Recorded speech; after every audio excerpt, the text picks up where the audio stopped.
केंद्रातले भावी मंत्री म्हणून मी बोलतोय असं महादेव जानकर म्हणालेत।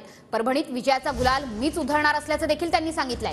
सुनेत्रा पवारच दिल्लीचं बजेट बारामतीत आणणार असा विश्वास जानकरांनी व्यक्त केलाय। ज्याला आमदार व्हायचं आहे ते जात बदलतात अशी टीकाही त्यांनी केली आहे। महादेव जानकरांनी उत्तम जानकरांवर ही टीका केली आहे। विरोधकांकडून वेळोवेळी संविधान बदललं असं सांगितलं तर एक लक्षात ठेवा, आम्ही we are also the backward. मागासवर्गीय माणूस संविधान कसा बदलेल? लोकांचं आपलं भ्रमनिर्माण करण्यासाठी, नाटक करण्यासाठी काहीतरी गोगल्या टाकत बसायचं। भारताचं संविधान या जगात कुठलाही पंतप्रधानांतर बदलू शकत नाही।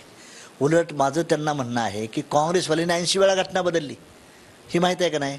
मग तुम्ही तिथं काय केलं? आम्ही एकदा बी नाही, 10 वर्षात आता सरकार बनलो होतं आणि आम्ही बॅकवर्ड आहे ना, मागासवर्गीय आम्ही कसं काय घटनेला हात लावून देऊ? अजितचा पक्ष सेक्युलर आहे, माझा पक्ष सेक्युलर आहे, त्यामुळे तसं काय देखील नाही। एका बाजूने विरोधक म्हणतायत की आता 200 देखील पार होणार नाहीत। तुमचा 200हून कॅन्डिडेट कोण आहे? पीएमचं बनावं नाव तरी सांगा तुमच्या कॅन्डिडेटचं।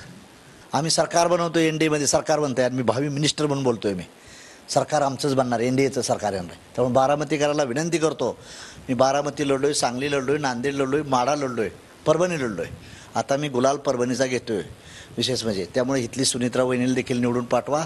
आम्ही विकासाला लागणारं बजेट आहे ना दिल्लीचा आणण्याचा प्रयत्न करीन। म्हाडाचे नेते उत्तमराव जानकर बारामती काही दिवसापूर्वी प्रचाराला आले ते म्हणले की अजित पाडल्याशिवाय मी स्वस्थ बसणार नाही आणि तोपर्यंत त्यांच्याबद्दल बोलणं फार मोठा नाही नेता तो। ज्याला आमदार व्हायचं आहे त्यानं जात बदलतो, त्यांनी असल्या भूमिका घेऊ नये कधी सुद्धा। असले विचार देखील चर्चे देखील त्यांचं घेऊ नये। जात बदलायची आणि आमदारकी लढवायची कुठलं असतंय का असं?